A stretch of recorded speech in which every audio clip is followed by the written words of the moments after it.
This week on the Destination Angler.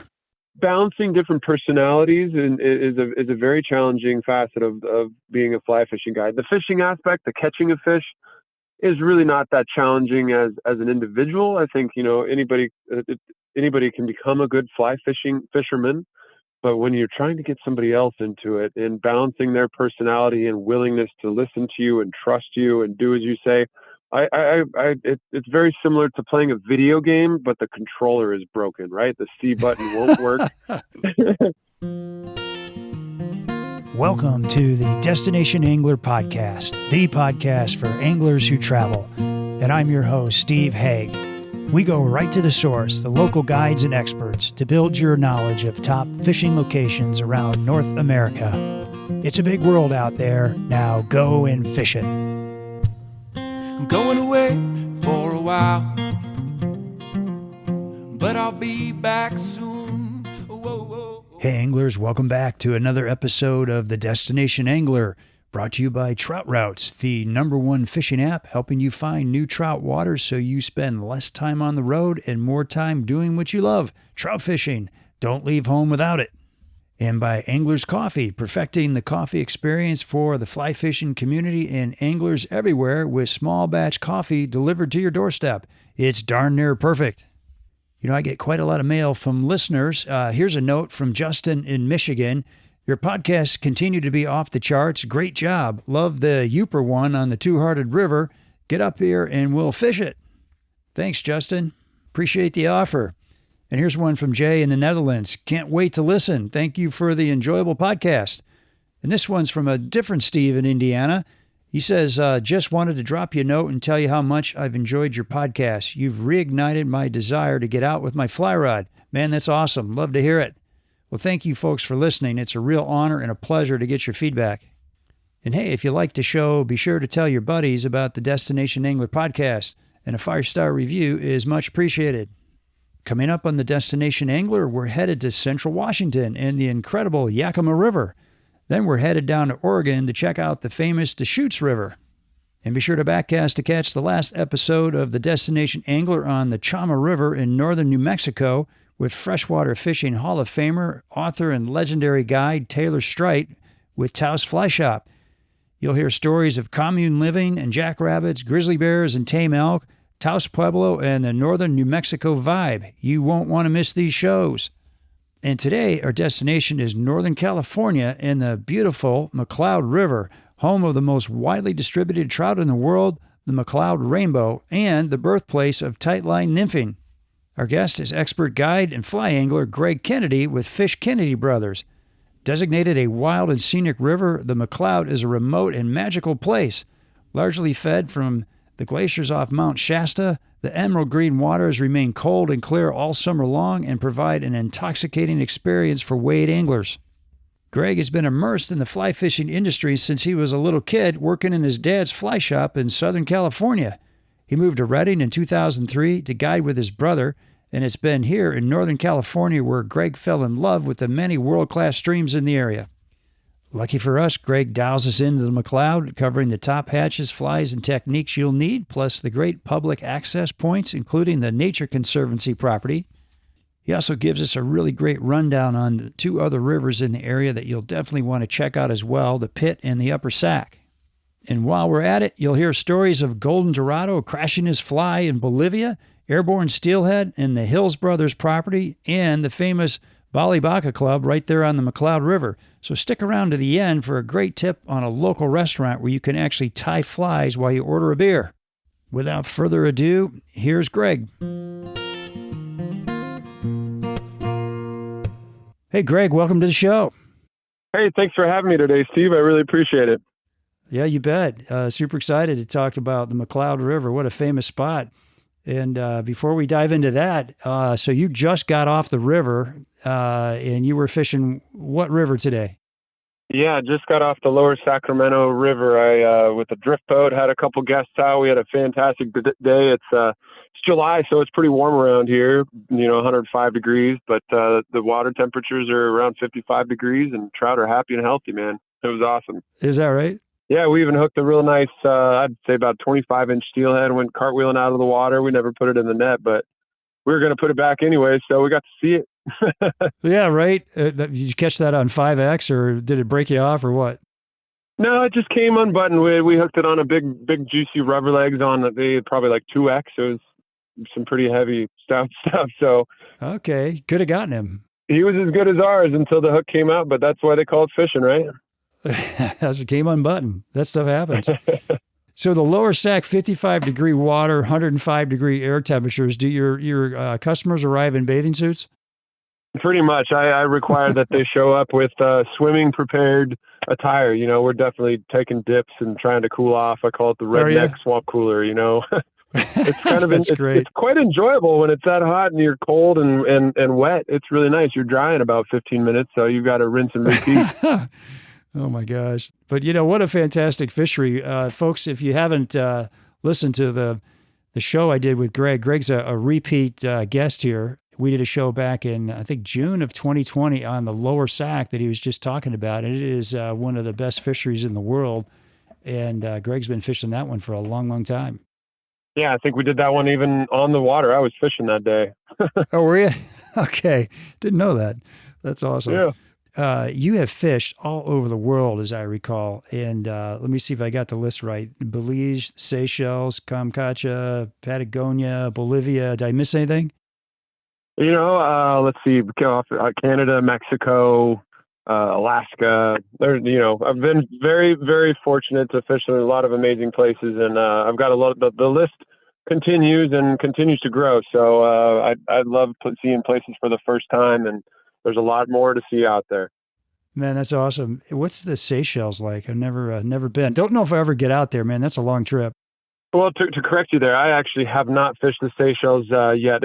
That's probably one of the top ones on my bucket list. The fish there, it's a saltwater fishery in the Indian Ocean, east of Madagascar, and it's out there in the middle of the Indian Ocean. The giant trevally fishing out there is second to none. I have some buddies who used to guide out there, and some friends who are lodge owner and operators out there, and we've seen, some of the clips on Blue Planet, the National Geographic video, the slow motion videos of giant trevally, these saltwater predators just crushing baby frigate birds that are fledglings off of these islands, like can't quite fly over the waves, and these fish are coming out of the water to eat these birds that are hovering. Really? Oh my gosh. They sound like spectacular fish to target. Yeah. We can dream, man. A GT would be a fun fish on a fly rod. Oh boy. What's been your favorite exotic destination that you've been to?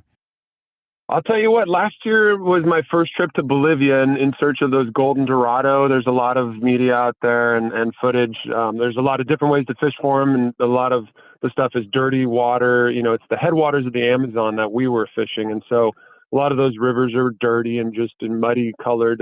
But we were fortunate enough to go upriver to some of these upstream locations where it looked like trout rivers. And in fact, a lot of those waters looked like the McCloud, broken, bouldery, riffly water. If the water temperature was, conducive to trout, it looks like the stuff I've fished in Chile, steep rivers. It's actually the east side of the Andes that these rivers are starting on. And they're gin clear. We get to sight fish those fish. The Golden Dorado is one of the funnest fish I've been able to attack with a fly, and they eat streamers and small bait fish like nobody's business. They're true predators, man. Wow, no kid. What's you sight fish for them? How do you go about it? It's possible to sight fish for them. The main focus of the main forage for them is this fish that migrates upriver called the sabalo. And they're like, 12 to 20 inch fish, like trout size, that they roam the shallow waters, sucking off the rocks, eating the moss and everything. And these Golden Dorado school them into the shallows, and you actually kind of creep through tail outs and riffles and just kind of hunting and waiting for one of these Dorado to just go bonkers. And all of a sudden you'll see fish flying out of the water. You run up and throw in as fast as it's kind of like a blitz. And there's half chunks of fish flying out of the water, blood and scales. It's electric, man. It is invigorating. You get your fly in there, and those fish, you use wire leaders. They just saw you off. Otherwise, they're incredible. Oh my gosh. What was your best fish?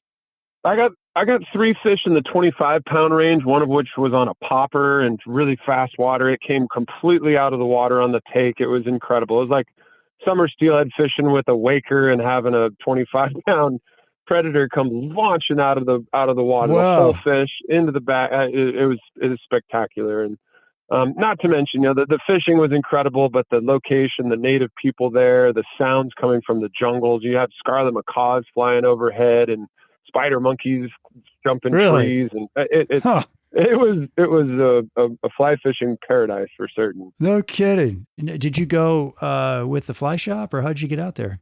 The fly shop is a booking agent for this destination that I went to.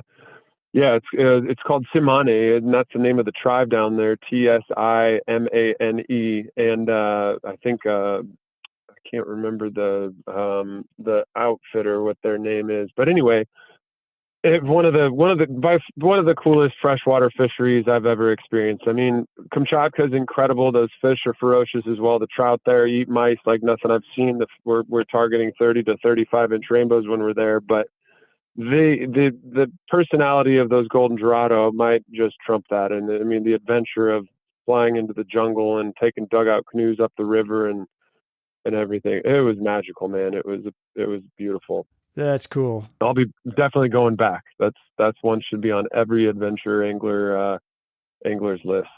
Yeah, for sure. Tell us about Northern California and kind of the rivers that feed into the McCloud, because you've done quite a bit of fishing up there. Yeah, that's part of the reason why I'm able to do this, the bit of traveling I am, because we have such fantastic year-round fisheries, and those that we're here to talk about today, the McCloud River being our flagship of what I call our wade fisheries. Mm-hmm. The Sacramento we talked about comes out of this enormous reservoir called Shasta Lake, and the tributaries into the Shasta Lake are the Upper Sacramento, the McCloud River, and then the Pitt River. And so each of those have, at times world-class opportunities and phenomenal trout fishing within them. The McCloud being kind of the largest cold water source. Historically, there was 1,200 CFS means on the thing. Water just manifests out of the ground off of fumaroles from snow melt off of the glaciers on Mount Shasta, and so the water's cold. We used to have, historically, there was hundreds of thousands of Chinook salmon that would run up it every year before Shasta Dam was created. Yeah. Boasting some of the most robust spring run Chinook populations on the planet. It was a powerhouse. And at one point, there were 60,000 natives living in the region, an enormous population of people back then, all supported by 365 days of salmon being available for forage, Huh. Okay.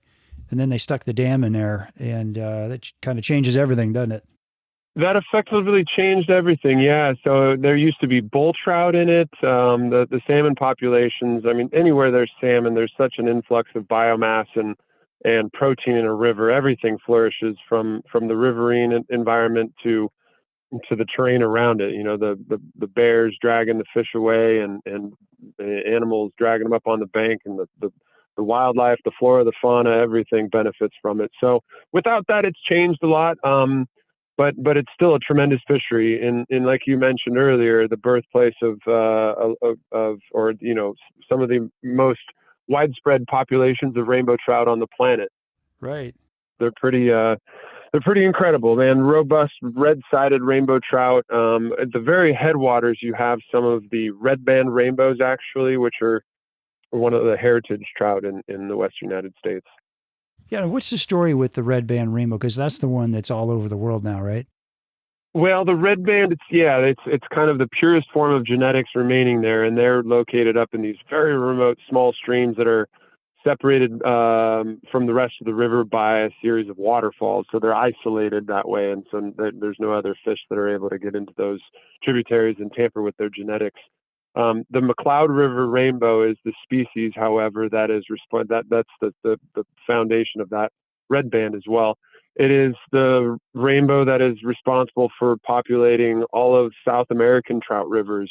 Anywhere you catch a rainbow trout down there, has come from the McCloud River. New Zealand, Australia, South Africa, Costa Rica, Hawaii, all these places that have all those places do have rainbow trout in some way, shape, or form, and they all come from the McCloud River.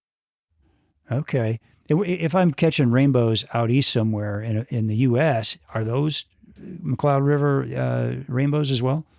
I know that some places are. I can't be certain. There's other rainbows that have been spread throughout. You have the Kamloops fish, which was a popular fish to spread around. We have Eagle Lake that are in many places east of steelhead habitat.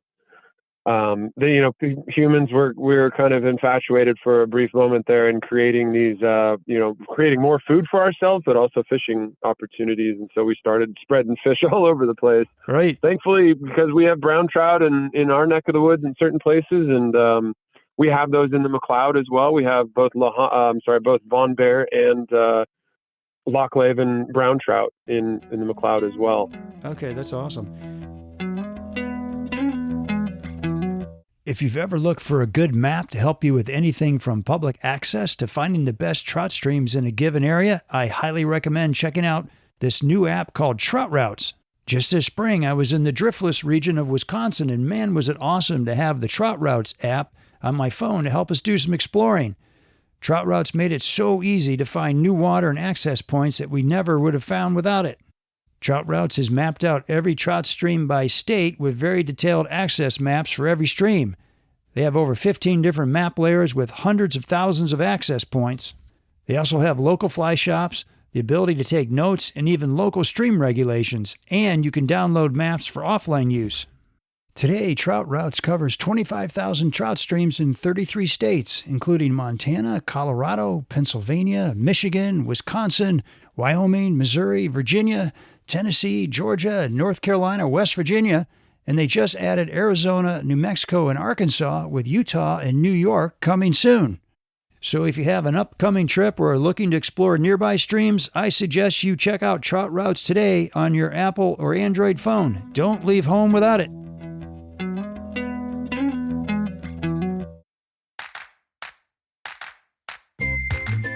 Hey anglers, are you looking for a darn near perfect cup of coffee to start your day?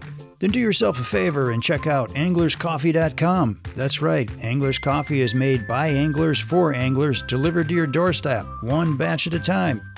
They start with the very best coffee beans selected for their great flavor and responsible growing methods. Then each batch is roasted fresh daily. The result is a wide selection of roast styles that will satisfy the most discerning coffee lover. And now you can enjoy Angler's Coffee anywhere, anytime with the Dry Dropper single-serving coffee in a tea bag. Just add water. And this isn't your mother's instant coffee. It's a single serving of carefully dark-roasted, fresh ground and nitro-sealed coffee. A percentage of each sale goes to some great nonprofit organizations that directly impact the fly fishing community. So head on over to anglerscoffee.com to check out their great selection of coffee and the organizations they support. If you're not 100% satisfied, they'll give you your money back, no questions asked. That's Angler's Coffee. It's darn near perfect.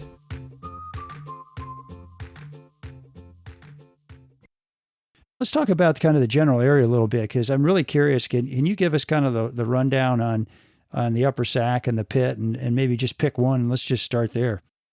Sure. So we'll kind of start clockwise. Well, in the westernmost river there is the Upper Sacramento River. It kind of drains the west slope of Mount Shasta, which is, kind of the southern tip of the Cascade Range here on the west coast. It's a big volcano. I think it's shy of 14,000 or right around 14,000. It's a massive mountain.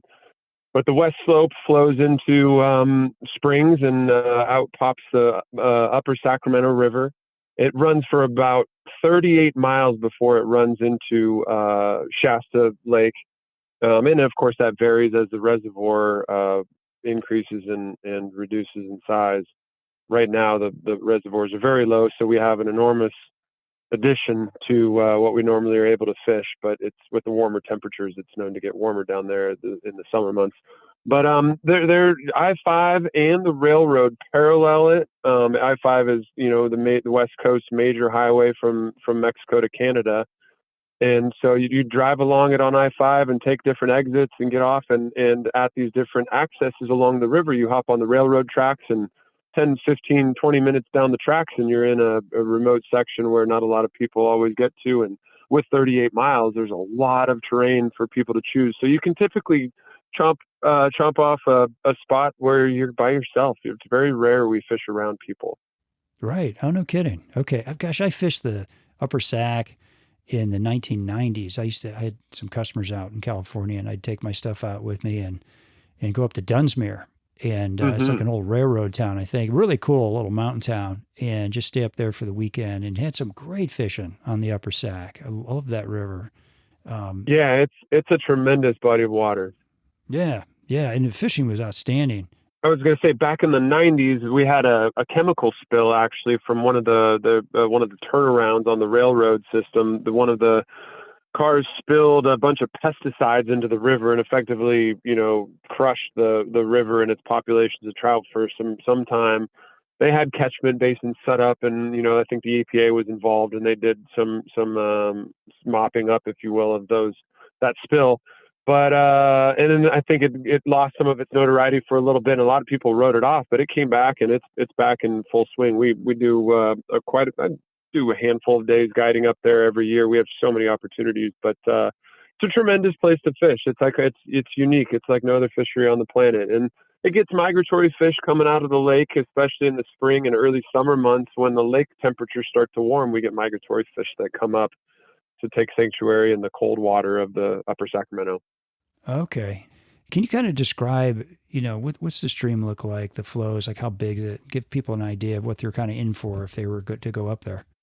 Yeah, our wade fisheries, like the Upper Sac, are very rough and tumble, characterized by solid granite bedrock features strewn with bowling ball sized granite boulders off of Mount Shasta, however many millions of years ago. It's slippery. It is definitely a place I'd recommend using studs. It's steep and gradient, but there's big 30-foot or 25-foot deep pools there, and then cascading rapids, and there's times of the year where it's floatable, but it starts off as a small stream you can cast easily across, and at the bottom, before it goes into the lake with all its tributaries that it gathers, it's a mighty body of water that's accustomed to swelling to 20 to 30,000 cubic feet per second in the winter storm months. So it ships some water down it, boy. But wow. But we fish a lot of dry flies on it in the springtime. In the summer, as it gets warmer, the last hour of light, you can have tremendous dry fly opportunities. But for the most part, being so steep and rugged, the water is very heavy and swirly, and so getting down to the fish with some sort of nymphing setup is necessary for the most part to be productive. And so we fish a lot of dry droppers.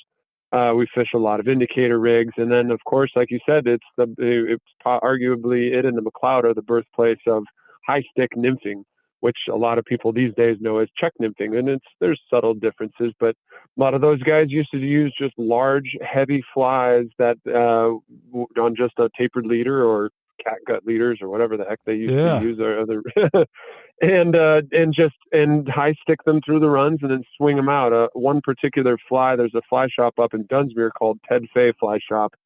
They were kind of known for the bombers, which is kind of almost a larger wet fly, hackle over wing kind of swung fly, and so they'd high stick that and swing it out at the end.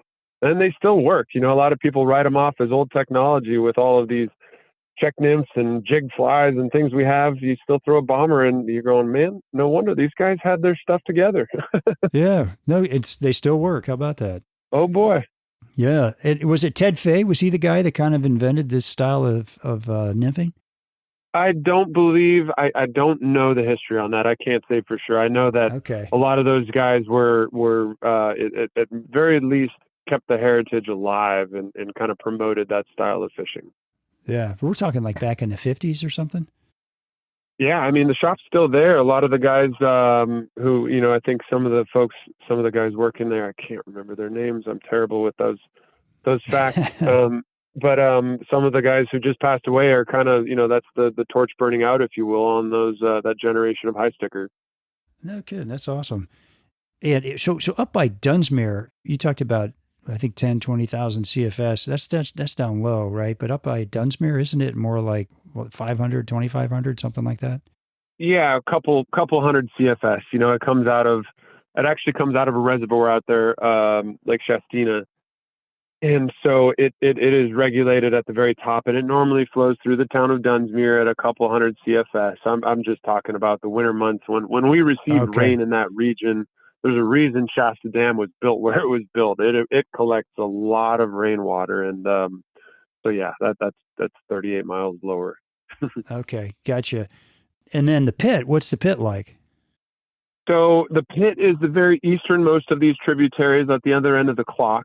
It drains almost as far as Nevada, right? The Pitt begins off of kind of the Warner Mountains, which are right in the very far northeastern corner of our state, and flows through Alturas and all the way down just south of Klamath Lake and all that. And it's massive. I mean, the Sacramento River almost should have been named the Pitt for the length that it travels. I'm not sure the mileage, but it goes way out there. And along the way, it picks up steam and tributaries, and there's all sorts of little creeks out there that have little trout in them, and some darn good little trout fishing at times.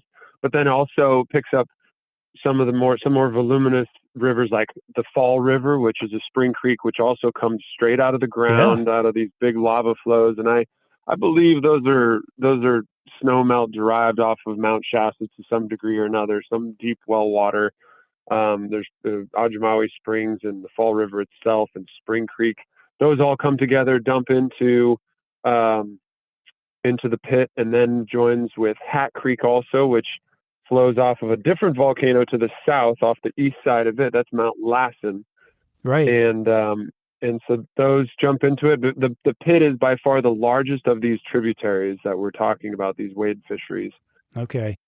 and the Pitt is most commonly fished below these confluences. So where Hat Creek dumps into it, it's actually a reservoir called Lake Britain.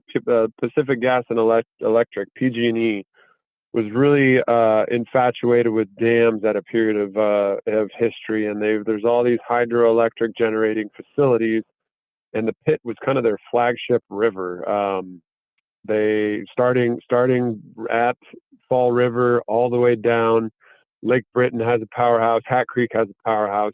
But below Lake Britain, out of that powerhouse dam, comes the Pitt 3 Reach, and then there's the Pitt 3 Powerhouse.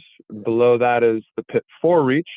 Then there's the Pitt 5, Pitt 6, and then technically Pitt 7, which flows into Shasta Lake. It gets warmer. It's known for getting warmer. It's a much larger body of water, more arid environment over there, not as mountainous, lower in elevation. Okay. But the Pitt might be one of the most difficult rivers on the planet to wade. We call it grease bowling balls, is how it's characterized. Oh man. And it has a darker color to it. The water is just kind of has a kind of greenish olive color. So it's hard to see where you're taking your steps, and the boulders are bigger. I mean, large, bigger than basketball sized rocks Oh oftentimes. really? So Oh my gosh. yeah, studs, exclamation mark. Definitely want studs if you head there. Yeah. But like the Upper Sac, the Pitt is best fished from a nymphing standpoint. Nowadays, I'd say it's one of our more popular high stick rivers. It harbors an enormous population of trout and some robust fish as well. Okay. So do you have a lot of clients that kind of float the hat because of the waiting situation up there? Is that pretty common? No, so the Hat Creek is a wade fishery as well. Fall River is a boat fished river because it's all private property, but being a spring creek, it's just a flat, meandering, slow moving body of water, right? Weedy, ledge rock, and all the banks are private. So you go out in these little john boats and anchor up to near a pod of rising fish and sit there gentlemanly picking off rising fish, or swing soft tackles near them, or strip leeches. Okay. Oh man. Sounds challenging. It is. We definitely earn our fish around here in trout season. You definitely have to get out of the boat. Did keep the boat at the house, and and get out there and get wet. Most of the time with the Pitt, it's a wet wade thing. We fish it a lot in the latter spring months and during the summer. And a lot of times I just show up to the river and jump in because matter of time before I'm going to fall and spend some time in the river anyway. Yeah. But actually, that's what I meant when I said float the hat. It's kind of a term like for, going I under, gotcha. dunking. Yeah. Not the hat. Exactly creek, but, right. Yeah. I figured people were getting dunked on that river. Yeah. Another one that's tough we did a show on Penns Creek and the rocks out there are like the size of TVs, but they're not round. They're like jagged, and that's a real bear to wade that thing. All right, everybody. So I've got with me today on the phone Jeff Mace, who is the founder of a new website called Outfishers that I came across. And they specialize in buying and selling used fly rods online. And I thought this is such a cool idea that I wanted to have Jeff on the show to tell everybody about it. So, Jeff, welcome to the show. Hey, thanks, Steve. I appreciate it. Thanks for reaching out. You bet. So tell us about Outfishers. What is it and how does it work? Yeah, so you nailed it. We buy and sell and trade pre-owned fly rods. For a long time, buying a fly rod meant you kept it forever. And they sat in your closet, they collected dust, or you passed them down to your grandkids, or they got broke or antiquated. Not a lot of people could kind of afford to go in and out of fly rods. And we're trying to change that. So we carry some premium pre-owned fly rods for far less than the price of new rods. We inspect them, test them, rate them, photograph all the rods individually so that folks can see the exact condition of the rod that they're looking at. And every rod we stamp on a 30-day return, a lifetime warranty. We ship for free and we have a buyback guarantee. Okay. And, I don't think there's anything else out there like it. That's awesome. Yeah, I always tell people, like, if you know how many fly rods you have, you don't have enough, but maybe you might be changing that model a little bit here. Right. So you're saying that I could sell my fly rods back to you and then you'd turn around and resell them online? Is that part of what I'm hearing? Yeah, exactly. So we get our inventory from a number of places, but vast majority of it is from individuals just like yourself. Folks that maybe have had a rod for 4 or 5 years and want to try something different, upgrade to a new model. Folks that maybe tried a rod for a few months, didn't like it, and don't know what else to do with it. Okay. What kind of brands do you typically get in? We try to span the circuit. Obviously we get the big guys, the Orvises, the Sage, the Winstons, the Scotts, got some Thomas & Thomas in. We try to span the spectrum of it, and I think the plans are in the future to even broaden that out to potentially a little bit more moderate value rods and vintage. Okay, that's awesome. Yeah, our goal is to give folks the confidence when they buy a new rod or when they buy a used rod that they're getting something that's almost as good as new. Great. All right. Well, this is awesome. Well, folks, there you go. I think it's a really neat service. I want to make sure everybody knew about it. It's called Outfishers. Jeff, is it outfishers.com? Yeah, it is outfishers.com, Steve. Okay. All right. Real quick, what's your background? What kind of fishing are you into? Yeah, I'm a trout guy. My grandfather was born and raised in Montana. My dad in Idaho, and then I kind of moved around as a kid. So I always kind of clung to trout, and I stick to that. I've tried salt before. I'm not very good at it.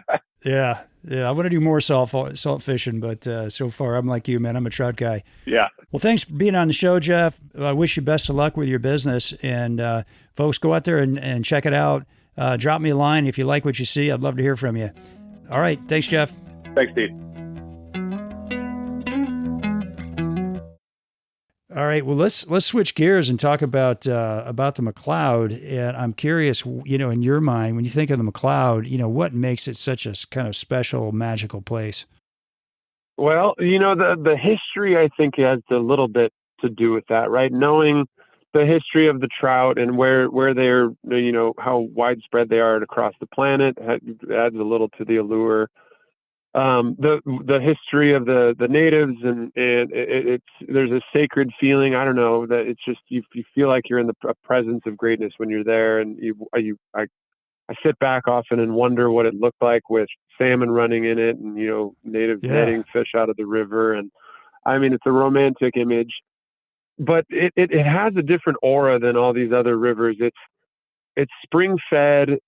It's glacial. It's glowing green. These glaciers on the northeast side of Mount Shasta create this. There's one particular tributary called Mud Creek, which sometimes can be a problem, but it adds this glacial color to it, which is just mesmerizing. And the flora around there, there's elephant ear galore. I mean, it's kind of an iconic plant there. There's more on the McCloud than anywhere else. It's lush.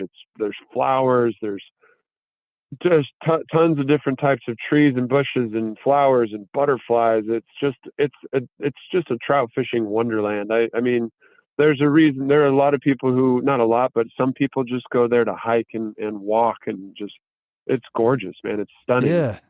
Oh my gosh. Yeah. And, give me an idea of, the size of the river, and what are the flows like? How wide is it? That kind of thing. Sure. It too flows in, the 350, 400 CFS range typically. It's dam fed as well. There's a dam called McCloud Reservoir, and most of the fishing that we do within it is below the reservoir down to where it enters Lake Shasta. So there, it's also in a steep canyon. It's a peach of a wade river too. It's no walk in the park. You would definitely earn it, but the majority of it has a trail that runs along it. In fact, the Pacific Crest Trail, which runs from Mexico to Canada, runs along it for a portion of it. And there's we see, the last time I was up there, I saw some campers who were camping on their trail trek. But it's heavily overgrown. There's berry bushes along it. There's poison oak up in the hills. Unfortunately, that stuff likes to stay away from the water a little bit. So you stay in the river, you're away from it. But the trail system, you get on and walk and go pool to pool. There's really big plunge pools. And in fact, the river was accustomed to having 3 times the water in it that we see now. So let's say 400 CFS. It used to be 1,200 to 1,600 CFS. Huh. They built that reservoir up above it. McCloud Reservoir was built and completed in 1965 with the purpose of diverting water from it over into the Pitt River so that their hydro generating facilities could have more water, right? They can generate more electricity. And so they draw 2/3 of the river out and send it over to the Pitt. They still do that? I mean, to this day? They still do. Oh yeah. Wow. I know it's fascinating. Our PG&E is deeply rooted in our bodies, and I think within the next decade or so, we'll see more stuff remove as alternative energy solutions are kind of coming out. We'll see some of that stuff go away, but in the meantime, it generates a large amount of the electricity in our area, right, and shipped elsewhere. I mean, it's such a these dams these tailwaters are such kind of a two-edged sword, because some rivers are great because it's a tailwater. No doubt. Yeah. But then think about it, it ruined the salmon fishing. And I know. So it's, they're kind of two-edged swords. But anyway, well, years ago, back in the 90s, I was able to fish the McCloud, and I went to the Nature Conservancy area. And like you were saying, there's like this aura about that. And it was a pretty long hike back into it when I was there in the 90s. And you get back in there, and it was like Shangri-La, because there's like that little, there's that research house or cabin back in there. Yeah, the Nature Conservancy has a couple cabins there. Yeah, yeah. And I can remember there was a sign as you walk out the back of the property to start hiking down that trail. And the sign said, poison oak and mountain lions are protected species. Please leave them alone. I thought, okay. Yeah, right. Hopefully No they problem. reciprocate. Yeah, right. And it's like, I'm not sure what poison oak looks like, and I'm pretty sure I don't know what a mountain lion looks like, and I'll be sure to leave them both alone. And I was getting ready to scoot down into the river, and somebody yelled at me and said, "Hey, kid," because I was a little younger then. And he said, "Hey, kid, that's all poison oak. You're about ready to slide through." And I was like, okay. Anyway, but it was just beautiful. magical, isn't it? Yeah. How was the fishing when you went?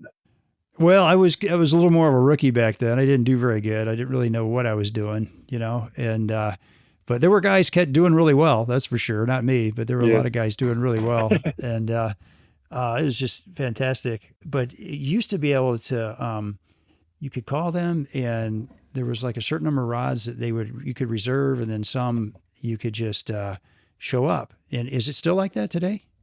It sure is, yeah. So they own, I think there's about 3.5 miles of river that they have access, they give us access to.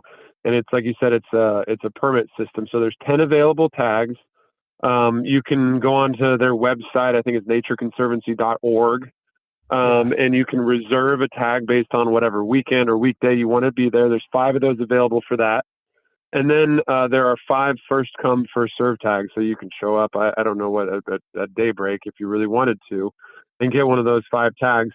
And what happens is after, I think, 9:30, those 5 tags that are reserve tags, if nobody's there to reserve them, or nobody claims those reserve tags, they become available also.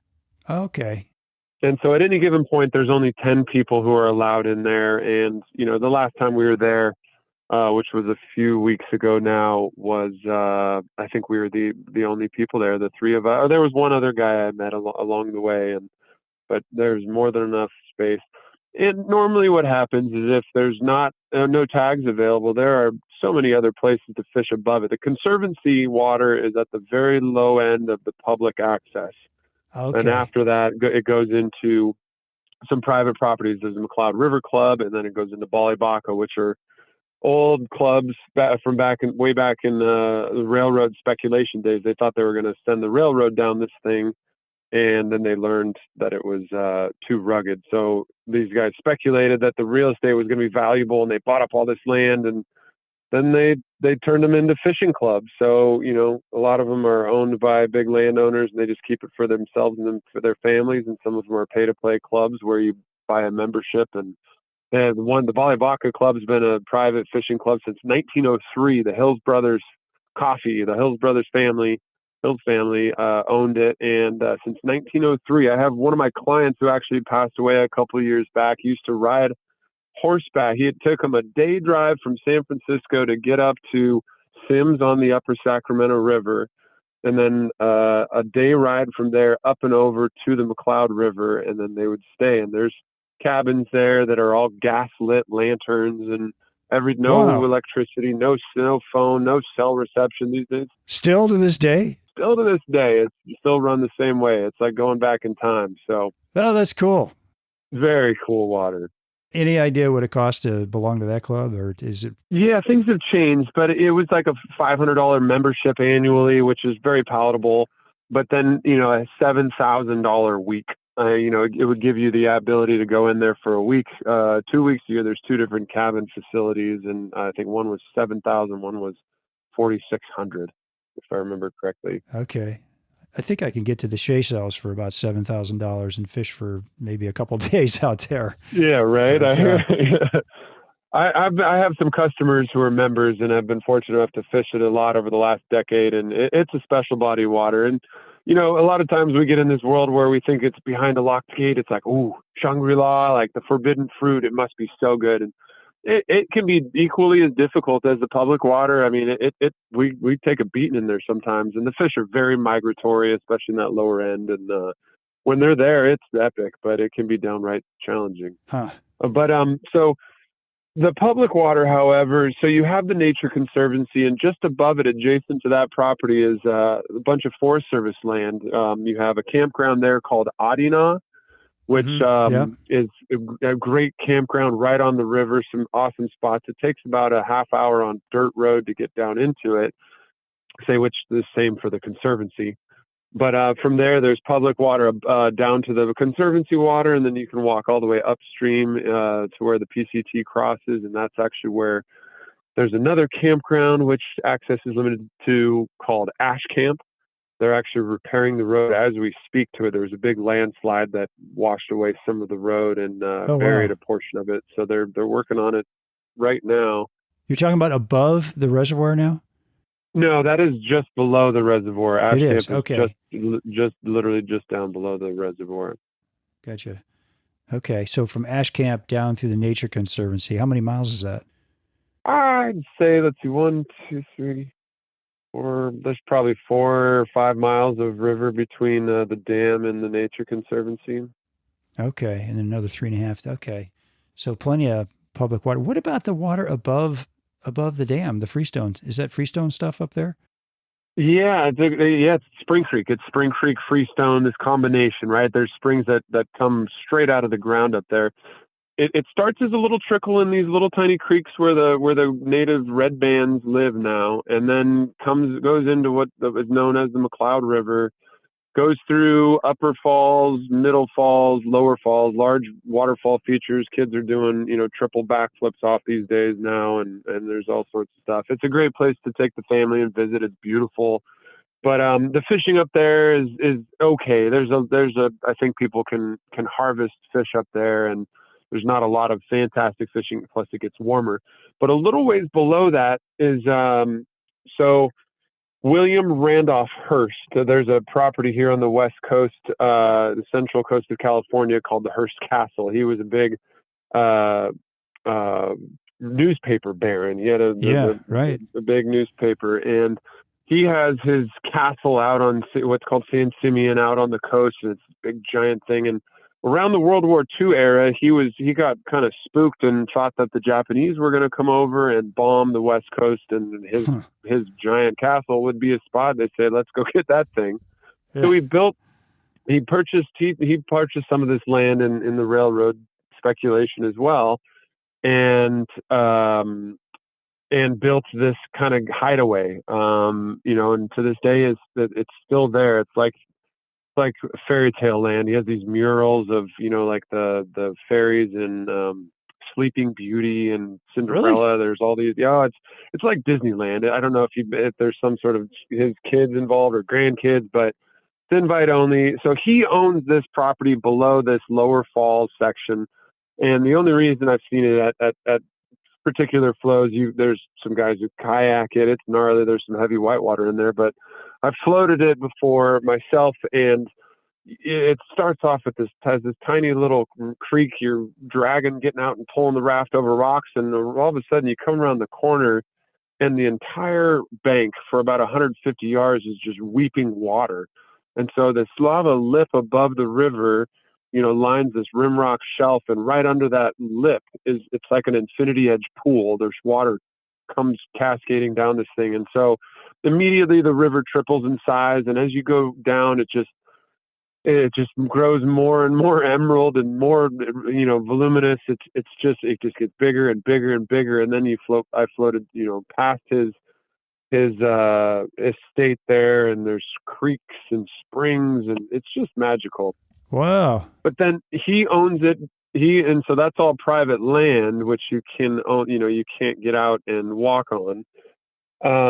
He owns it all the way down to McCloud Reservoir. And in fact, he is the one who sold that land to PG&E so that they could build the reservoir. Okay. And it's my understanding it was kind of out of spite for some of the lower landowners. There was a bit of a tiff. I don't know if you can quote me on this, but I've heard from some of the older members at Bollibokka that they sold, the Hearst family sold off that property so that PG&E can block off and steal some of their water, Yeah, is that right? Oh my gosh. He's not bitter though. Oh my gosh. Yeah, no hard feelings. So that you can get in there, but it sounds like it's a little tough to maneuver. You got to be darn good on a kayak or a raft, it sounds like. It's definitely an expert. There's waterfalls. It's an expert level body of water. I would not. There's times where there's down trees across it, and you need gear to hoof the boat over, and it's no walk in the park. I mean, from a kayaker standpoint, it's nothing, like class 5s and that sort of stuff. But you better know what you're doing. Yeah. I wouldn't recommend any average Joe just going for it. That you will die. Yeah. All right. Yeah. Would you recommend then that people stick below the reservoir and fish that? Most definitely. Yeah. Very few people get up and fish that upper section, but around those falls, people do. And at certain times of the year, it can fish great up there. It's a kick in the pants. How does the fish profile change as you're moving downstream? Maybe start with the public section. What's in there? Well, so like I said, rainbows and brown trout are what it's known for. It's not a big giant fish fishery all the time. It's known for, a good fish in there being 14 to 18 inches is kind of what you're looking at from a medium to big fish. Like they get over 20, they exist, but they are few and far between. Nobody can expect to just step up to the plate and have that land in their lap. While they do exist, a lot of the more common interactions are in the 8 to 12, 13-inch range, Okay. lots of little guys that are little chunky, well-fed rainbows. And, yeah. And then in certain times of the year, we have the brown trout populations. We have both residents that stay in there, and then we get migratory fish that come up there in the fall, like a lot of rivers in the West. That they go up there in the fall, and we get them in the 5 to 12 pound range. There are brown trout in there, or potentially bigger. Okay. There are giant browns that go up there. And what are you doing to target those guys? We definitely do our fair share of throwing streamers when that's going on. I mean, it's a hunting program. It's nice to stumble into one every once in a while, but if you want to target them, you're going to go hunt for the day, and you might come out with one or two fish, but they're going to be worth it. Throwing streamers, or even nymphing the streamer under an indicator rig. We use, because these rivers are so steep and fast and boily and swirly and just really heavy, we use a lot of large indicators and a grip of split shot at times. And so throwing a big streamer in the mix there is a little more cumbersome for the casting, but that's what it kind of requires. So a streamer to a nymph underneath it sometimes is what we'll do, kind of Kelly Gallup style, if you will. Okay, a streamer with a nymph behind it. Uh-huh. Okay, and you're just pulling down and across with that? Yeah, well, no, throwing it up and high sticking it and twitching it along, bouncing it. Okay. Jet drifting it, letting it swing out, stripping it at the bottom, just bringing it up to the surface before you cast. Make sure nobody's following it, and then go for your cast. Its presence in the water attracts predators. Do fish mistake like one of those streamers for maybe a leech at times when you're kind of jigging it along like that? Good question. Yeah. So I would say more, we do have leeches in there, not an enormous population. It's really rocky.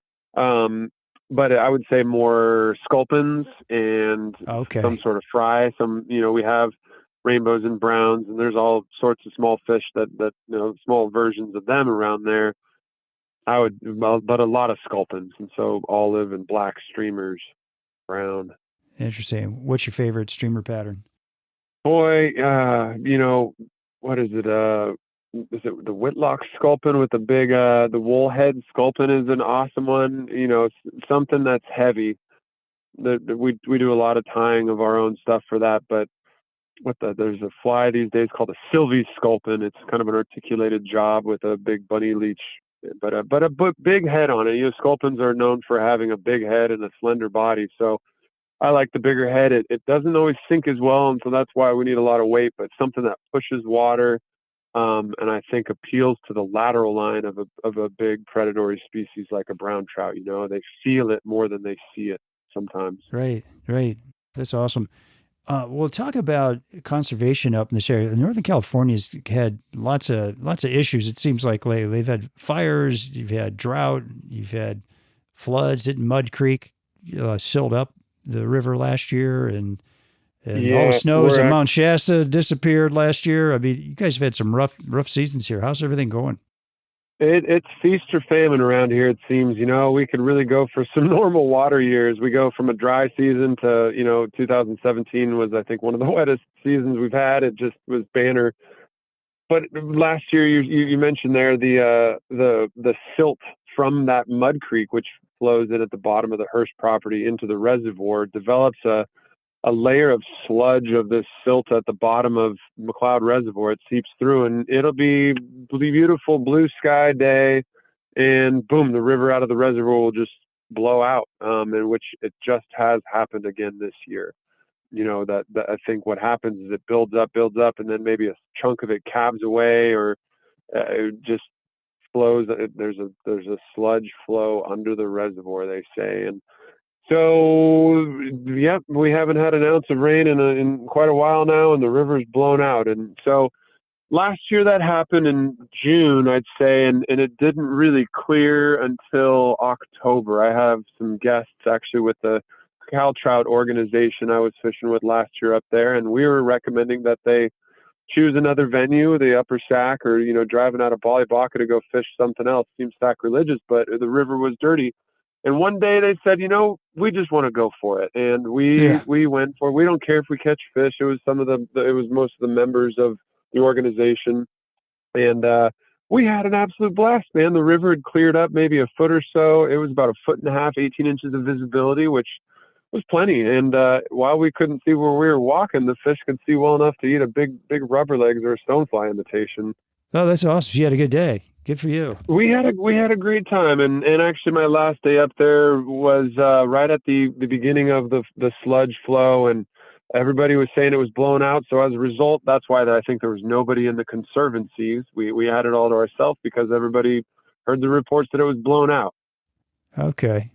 It's an interesting phenomenon, and we don't really know what the future holds on it. I mean, it's not something that's really happened until these last 2 years, and these have been really 2 very dry years, and so maybe they're accentuated by the low water and the lack of spring-fed influence, or the dilution of Mud Creek, perhaps. But we'll see what the future holds. As a result of last year, I didn't see a lot of smaller fish this year. Maybe like the 1-year-old fish didn't seem to be really numerous. Yeah, but there were a lot. There seemed to be a lot of those 3 and 4-year-old fish that were from 15 inches or bigger. We overall saw smaller numbers of fish, but what we did get was bigger in size, I'd say. And I almost prefer that. But from a health of the fishery standpoint, it would be nice to get some healthy, thriving youngsters in there too. Yeah, you bet. Well, take us through the seasons, if you could, on the McCloud. What's the hatch chart look like up there, and what kind of flies are you throwing at different times of year? Oh boy, we have a pile of options there, and that's what's one of the fun aspects of it. In the springtime, it suffers a runoff, but the river, you would almost, compared to what you saw, I would almost assume you wouldn't recognize it. There's no elephant here. The rocks are barren on the banks. It still has this greenness, but before things blossom, it's just kind of barren. It's really bizarre. And that's kind of runoff time. That's when we see a lot of our salmon flies. Salmon flies are early season. We don't have a big giant hatch where you can just go throw a dry fly the whole time and catch fish after fish after fish. But the fish are known for coming up to it. So you fish a salmon fly with a dropper, or, big dry fly with a dropper. And at some point in the day, you're going to get somebody to come up and smash it. Okay. Runoff kind of subsides, things start to normalize. We get there's a pile of different mayfly species, epioras and PMDs and green drakes and March browns. I mean, there's enormous populations of mayflies, flavelinas, and good golden stones kind of come in right after the salmon flies, like they do everywhere else. And since we're in such low elevation, I can't remember where we fished there, what the elevation is on the McCloud. I believe it's got to be less than 4,000 feet in elevation. We get our hatches earlier than a lot of the western United States. Our salmon flies. I saw salmon flies on the Upper Sac this year as early as mid-April. Oh, no kidding. Okay. Yeah. And so salmon flies, golden stones, there's squallas, there's yellow sallies, and kind of all in that succession. Mayflies galore. On a rainy days, we get Baetis and green drakes. On the sunny days, you get these PMDs and these big yellow mays. There's a new fly I came across, my brother and I. It's these bright yellow mayflies. It almost looks like a size 12 hexagenia. Oh, that big. Okay. Yeah, they're Hecubus, I think is the name of it. I don't know. I try to get into the entomology a little bit more. It's there's so much of it up there. Sounds like a lot of. I mean, you just named pretty much all the major western, hatches, right? Sounds like you got them all. And then caddis, of course, and midges, and we fish sometimes the worms up there. There's leeches. There's it's the streamer fishing. It is a very diverse river, and so going into the summer months, we get this extreme heat, and then everything kind of focuses to that evening hour, the witching hour, that last hour of light. Yeah. We get a lot of caddis hatching, hydrocyc, rhycophilia, brachycentrus caddis. And so, dry fly fishing, that last half hour of light is sometimes all that people do. Go take a nap during the daytime and just go fish the evening. Then fish the last hour of the day. Yeah.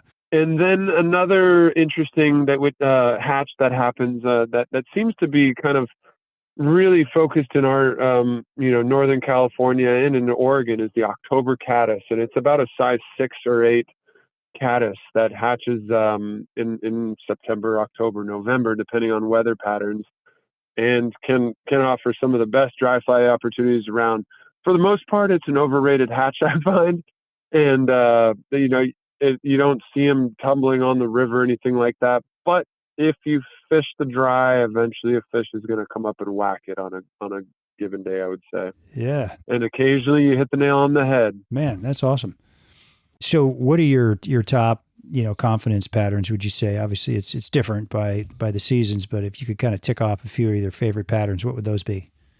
Sure. A nymph rig is going to be, what 99% of days are going to start with up there, running a large nymph. Either in the springtime, we fish a lot of stonefly imitations. The Pat's rubber legs, we fish a lot of, or similar things. We have some jig variations we fish out here. And then you have, let's see, there's always a October caddis larva on the rocks, and they dislodge and they grab onto these, rocks, and they're about an inch long or so, just a caddis larva worm, and they make these little rock cases. And so something that kind of imitates those, a lot of the times the fish will eat those off of the rocks, but those guys get washed off often. And so fishing a fly, a case caddis kind of imitation or something large, even the rubber legs, I think is reminiscent of that. Yeah. And then dropping some sort of, these days, a jigged mayfly underneath it. The Perdigon patterns are very popular right now. Pretty tough to beat. Yeah, that's awesome. What's your favorite salmon fly pattern? The Rogue Foam Stone is one of my favorites. The Thing from Uranus, that's a good one. It should be a Kelly Gallup fly, but it's a big foam salmon fly with some orange dubbing kind of throughout it, rubber legs, some elk mane. Actually, I think that's deer hair or elk hair over the top, not the mane. Okay. Would you mind snapping a couple pictures of these top patterns and sending them my way? I'm sure our listeners would love to look at them. Most definitely, yeah. I'll get you some good stuff. Probably more than you need. Yeah, just open up your fly box, take a picture of your fly box for the spring, summer, fall type thing. That people would probably love to see that, Greg. Yeah. Yeah. How selective would you say the fish are? They can throw caution to the wind and eat every damn thing in sight sometimes, and you swear sometimes you go there and you're fishing, you swear there's not a damn fish in the ditch.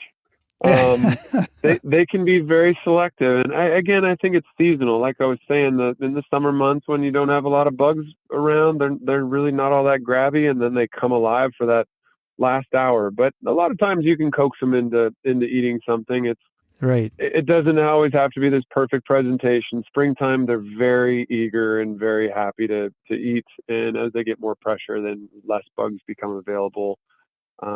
They get a little more technical, and then they throw caution to the wind yet again in the fall. You maybe feel winter is coming and start chowing down. What would you say that the best anglers are doing that really sets them apart, that maybe just the average anglers haven't quite figured out yet? It's definitely a reading water river. It's strewn with boulders throughout it, sticking out of the water and in the riffles, creating heavy seams. And so really being able to identify those collisions of currents, the hole behind a rock versus the river flowing by it, not fishing within the hole or fishing on the river on the side, literally being in that seam sometimes is essential. Understanding how your fly is getting down is so important, but seeing those opportunities going, that's where the fish is. Yeah.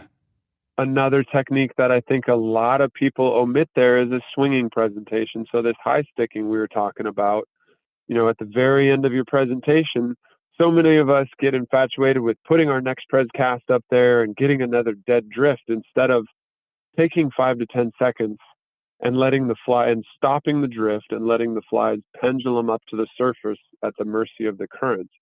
Okay.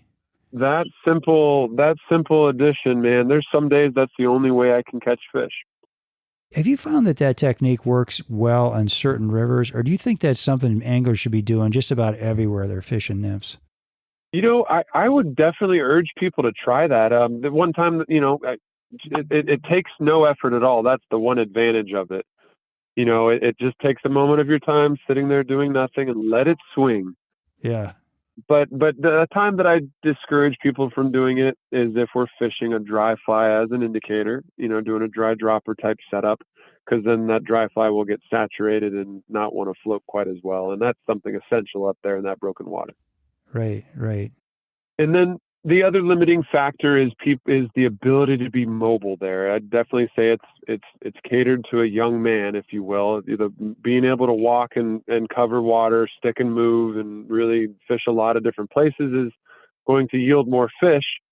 And then also being able to cast and reach to some of the more distant sides, mending, the types of mendings we apply, the stack mending, the reach mending, all these different things to get a good drift on the other side of the river is often very challenging. And right. So tell everybody about a stack mend. This has come up a couple of times on the show, but tell people what that is.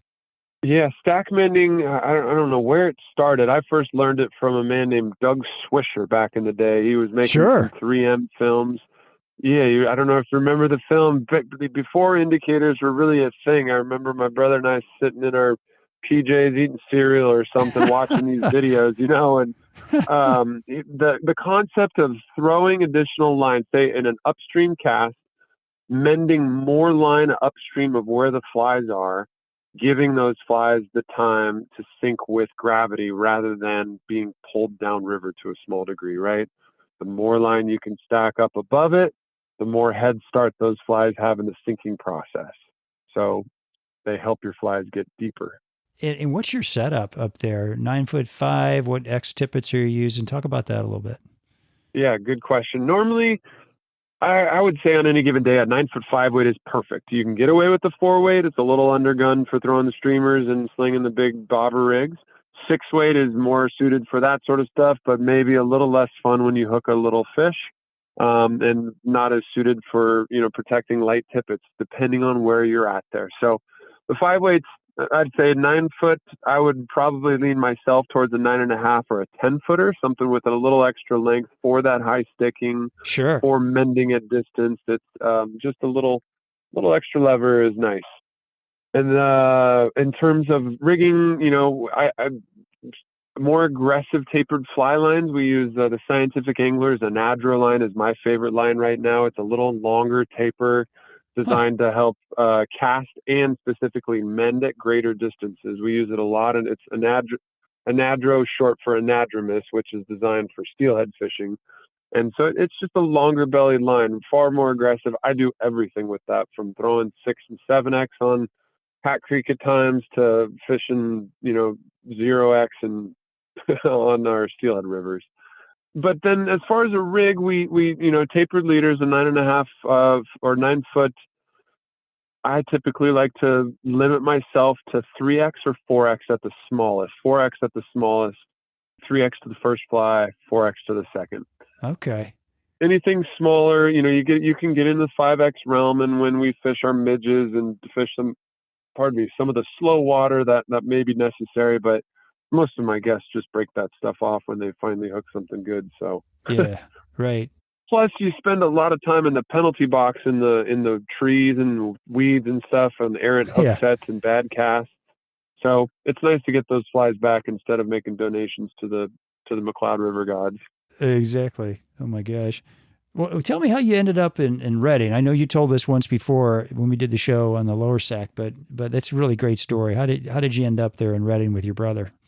Yeah, so I remember back when being a kid, I was bathing in the McCloud River. I remember, just freezing cold water in Ash Creek down at Ash Camp. My dad sent me down with a bar of soap and get in the river and scrub Really? up, you stinky kid. That's awesome. Yeah, we traveled all over the Northern California area as kids in tow with our dad. He was an avid outdoorsman and fly fisherman and hunter and fisher. We did it all. So we used to spend a lot of time up here, and living in Mammoth. He is where we called home, and our dad owned a Mammoth Lakes, California. He started and owned a fly shop there called the Trout Fitter, which is still in existence, and we got out of back in about 2000. And small rivers, none of those rivers over there or streams or wade are boat friendly. It's all walk and wade stuff. And so it just got to be a little too small. And so things changed up there. The town was being developed more like a ski resort town, and it just changed from a sleepy little hideout to more of a Southern California extension. And, the call for bigger bodies of water and steelhead came, and so we found ourselves moving to Northern California here in 2003. The very day that we chose to move, it was the hottest place in the world. It was 119 degrees. 119. Yeah, do your homework if you're contemplating the move to Northern California. It gets hot, but there are other seasons that we're here for. You're talking about Redding is where it gets really hot, right? Not so much Correct. up in Dunsmuir, or it doesn't quite that hot there. Yeah. No, they'll see triple digits potentially. It's much more mild up there with the elevation and that cold air coming off Mount Shasta. Right. Okay. So you move out there, and what are you doing when you get there? Are you instantly guiding with your brother? You got trips, or do you have to kind of work for that? I really had no idea at the time. We grew up. I started guiding when I was 15 back in Mammoth. My brother, I said, it was earlier than that. I think he's 6 years older than I am, and he was super helpful in curating that desire to stay in the fly fishing world. And but we got here. He had a job lined up with the fly shop, and I kind of was on a whim. I went to college here, finished some of my schooling, and just fished and weaseled my way into the fly shop as well. And the rest is history. We've been there ever since, and they do a great job. They're one of the better travel agencies in the premier travel agency for fly fishing in the world, and one of the best retail outfits. And we do some of the most guide trips in the West in the world annually. I mean, we have a year-round fishery, 365 days a year. We have the ability to be guiding in some of the best trout fishing on the planet, in my opinion. Yeah, right. And now are you building a kind of a glamping camp down in Mammoth? Yeah, we're in the process of developing. We have a relationship with a buddy of ours who owns a ranch on the East Walker River, which is in Eastern California here, down near Mammoth Lakes, actually, and it flows into Nevada, into Walker Lake, which, much like Pyramid Lake, it has an inlet and no outlet, and it used to have very robust populations of Lahontan's as well. But anyway, sure. The East Walker River flows through California into Nevada, and so we secured an agreement on his property, and we've put in these small cabins. We're in the process of finishing the build, but nice. It's going to be a cool little glamping fly fishing setup behind a locked gate on a premier piece of trout water. Wow. Known for growing big rainbows and browns, man. I'm really excited. It's going to be a lot of fun. What's it called? We're still kind of on the fence on that one. I mean, I think we're going to call it the Sweetwater Outpost. It's a fly, that's the Sweetwater Creek flows right into it on this property, East Walker River. We're trying to keep the Walker out of it and make it a little more exclusive of its own brand, but we'll see. All right. We have to keep me posted on that. Shoot me an email when you get a website together and you got a name. I'd love to put that out there for you. Definitely. Thank you very much for that. Yeah, we hope to be up and running. We have some soft opening ideas for later this summer, and then next year I think we'll be up and running. And with the amount of people I've talked to, my guests and clients I've talked to, I think we're going to be very welcome welcomely warmed, and I think it's going to be high in demand. It's going to be a cool operation. Yeah, yeah. Well, going back to your guiding business where you are now, I'm kind of curious, what have you found is sort of the hardest part about being a guide, doing a good job? What's the hardest part? Well, that's a good one. One of the biggest challenges that I don't think most people realize is the people side of things, dealing with guests. Not to say that they're all assholes or anything like that, or anybody's an Right. asshole for that matter. I'd like to think that I have some of the nicest people in the world in my boat, and I'm grateful for each and every one of them. But just balancing different personalities is a very challenging facet of being a fly fishing guide. The fishing aspect, the catching of fish, is really not that challenging as an individual. I think anybody can become a good fly fishing fisherman, but when you're trying to get somebody else into it and balancing their personality and willingness to listen to you and trust you and do as you say, it's very similar to playing a video game, but the controller is broken, right? The C button won't work. That's And that's great. the hook set. Maybe they're just behind or something. And yeah, you expect that for me to think that that's a fish. Like today, they were ninja quick on the eat and spit, and we had a heck of a time getting them to stay on. Yeah, Anyway. that's funny. What do you think? What's the most rewarding part about being a guide? Oh man, I love what I do. The places we get to go, being outside is a huge bonus. I love the office. It can be challenging when it gets cold and rainy and wet and all that sort of stuff and snowy, but showing people, teaching people how to interact with the outdoor world is a kick in the pants.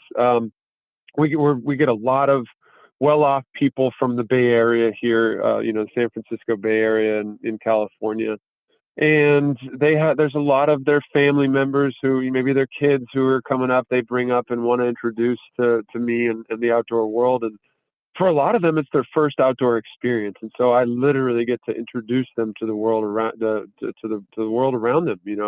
Yeah. Taking them to pee in the wilderness, or for their first time, and how there's an art to it, and it's a lot of fun. And people, I think, as a civilization, we're so connected these days to our cell phones and emails and Wi-Fi and social media, and we're just at our fingertips is everything we think we need, but we're tied to it. And in the business world, it's mandatory that we're on it all the time. And so to Yeah. offer an experience to get away from that, I don't insist, but I really, really, I give people a lot of Encourage. crap if they get on their phone. Yeah, I encourage them to disconnect completely. I know, oh, I need it for photos. Well, there's a thing called airplane mode. Let me show you. I love that. Yeah. That's why I go fishing, is to get away from that, and I make it a point of it to my guests to not be on my phone as well out there, because it's so important to me. It detracts from the day. Yeah. I mean, I think what people really are looking for is some peace. Yeah, and I think at some point, fly fishing, going with a guide, I think my hope, my prayers is that one day we will be a prescribed medicine. Instead of being, here's a Huh. prescription for 50 Vicodin, here's 4 days of guided. You need 4 days of guided fly fishing with Greg Kennedy. There you Could go. You you got to imagine? start calling on all the doctors down there in Redding. Hey, man. Oh yeah, got to get the insurance companies on board so that they pay Yeah. for it, and we're good. Oh my gosh. It probably would help people. I don't know how you could kind of prove it, but I bet it does. I know it would. Well, you're totally right. Yeah. Yeah. Let me ask you, do you have a story of a client that just the light bulb really went on for him? Well, boy, it happens all the time, man. I love when that does happen. I mean, when Pete, we had a guest today, actually. Actually, I was fishing with a buddy of mine, or guiding with a buddy of mine, and then the guests in his boat, they've done work for fire crews and the EPA, and they do a lot of fire habitat rehabilitation. And anyway, they're a lot of they're out in the wilderness a lot. But this guy never thrown a fly rod before in his life. He absolutely crushed it today. His casting and mending, and you could see he got it. He was lit up when the fish jiggled at the end of the line. Everything came together, and it's just so fun when that happens. That is that is music to our ears. As a guide, that's better than catching any fish. When somebody just sees what it is, oh, I get it. Fly fishing. This is so fun. Like, so much Yeah. better than sitting there and doing, just sitting on the bank casting. I mean, I thought that's what everybody thinks of fishing. Yeah. And I got to be patient, and I'm just sitting there. It's so not what fly fishing's all about. It's interactive, and it's strenuous, and it's fatiguing mentally, physically. It's involved. Right. Yeah. People don't get that. And then you try to explain catch and release to somebody. So wait a minute, you catch them and you let them go. It's like, where do I start? Yeah, you're totally right. These these destinations a lot of times are $10,000 trips, and people are like, wait a minute, you spent all this money to go there, and no, and you don't take the fish back? Like, what is wrong with you? You don't bring a cooler home with fish at least? No, we don't. Yeah. Right. Oh my gosh. Do you have a most embarrassing story as a guide that you'd be willing to share with us? Oh boy, you had to go there, didn't you? Now, come on, man. I know you got one. Oh man, I've had some issues in parts of Russia. Some of them, I don't know. It's embarrassing. I'm having a tough time. So I'm pretty funny, embarrassing. I don't know. Yeah, I had in Russia. I've had multiple jet boat interactions in Kamchatka and Alaska where, things come apart, and I lost the foot off of my jet motor one time. We were steelhead fishing in western Kamchatka, and middle of the river, and the Russians said, "Man, you stupid American, you don't know how to run a jet boat." And I found that thing. We walked hand in hand down that river and found the foot of the jet, which came off the impeller completely. We found it with our feet, and then that thing had been not all but super glued back together. It was not on there sturdy. So while I was embarrassed that we weren't able to drive anywhere, it was not my fault. I was going to say, the foot of the jet, did you hit a rock or something? How did it just fell off? It just sheared those little tiny bolts off on the bottom. There's just a six, I think they're 10 millimeter bolts that go into the bottom. And if they're not on right, or you over tighten them sometimes, it'll shear those babies right off. And this one was definitely Band-Aided on. Oh man, in Russia, no doubt. In middle of nowhere. One more question about guiding. What are your thoughts on tipping? Tipping. Oh yeah. If I'm a big tipper. I'm a big believer of tipping in the service industry world. When it comes to restaurants and dining out and all that sort of stuff, I go above and beyond. So, on a given day, I look at, for a day of guided fly fishing, I personally walk up to the guide at the end of the day. If they did a good job, I learned something. They're clean. If there's they're doing their thing, I am typically handing them $100 bill. And if the other guy, partner of mine in the boat, wants to do a tip as well and gives $100 bill, that's adequate. That is a very generous tip. Yeah, that's a good tip. But at the same time, I've had bad service in the food industry, and I've had bad guides as well. And I am not necessarily, I don't feel obligated to tip if something is not correct, but you best be certain that something is out of whack. Right. But it takes a lot to be a guide. It takes a lot of things put together, and I promise you, tips are very appreciated in a lot of those places. In Russia and travel destinations, a lot of those guides, local guides, are not paid a lot of what we think they are, and it is very important, I believe, to take care of those guys more than anything. Right. Absolutely. I kind of feel like if the guy is working hard and he's pleasant and, he's trying to get you into fish, he can't make the fish bite. Yeah. And if your control stick is broken, right, you're not doing what he's asking you to do. It's your fault, not his. But anyway, that's what I look at. Is he a nice guy? Is he pleasant? Is he working hard? And I'll tip him based on that. And hopefully we're catching some fish if all that's happening. Yeah, good conversation is some of my favorite stuff on the river. Just as much as we fish, I encourage my guests to sit the heck down and stop fishing and look around and observe nature and look at the birds. We saw a bunch of birds of prey today, eagles and hawks. And, I think that is for me, when I go fishing, that is so much of the importance, is interacting with nature and witnessing all of the natural phenomenons around you, just as much as catching fish. But I also, and it takes confidence in, I guess, being able to do that, knowing that we have the ability to catch fish on any given cast. Like, what's another one? Right. I get very complacent and satiated, although there's times where I want to get after it. Well, thanks for indulging me on those guiding questions. I really kind of interested in that. And you've been doing this a long time, so your perspective is awesome. One more question for you. I'm curious, I always ask my guests at the end of my shows, what's your favorite angler-friendly spot for the hungry, thirsty angler up in the Northern California area, Bar none, our iconic must-see river here is the Lower Sacramento River. It is a flagship river in our program and kind of the benchmark to everything else we do. We have tremendous steelhead fisheries, but everything goes through the Lower Sacramento River. It boasts an enormous population of trout. It's 52 to 55 degrees all year long. There's salmon that come into it all year long. There are salmon in it. We saw a couple today that were spawning. In the fall, it's like Alaska. They're spawning everywhere by the tens of thousands, and we fish egg patterns to big eager trout. But it's a trout factory. I mean, hooking 30 to 50 fish is no uncommon feat. Wow. And hooking within those numbers, you're going to see a handful over between 20 and 25 inches. Like I said, we hooked a steelhead today, and coming up in September through December, we'll have some tremendous steelhead opportunities in addition to the trout that we interact with on the day.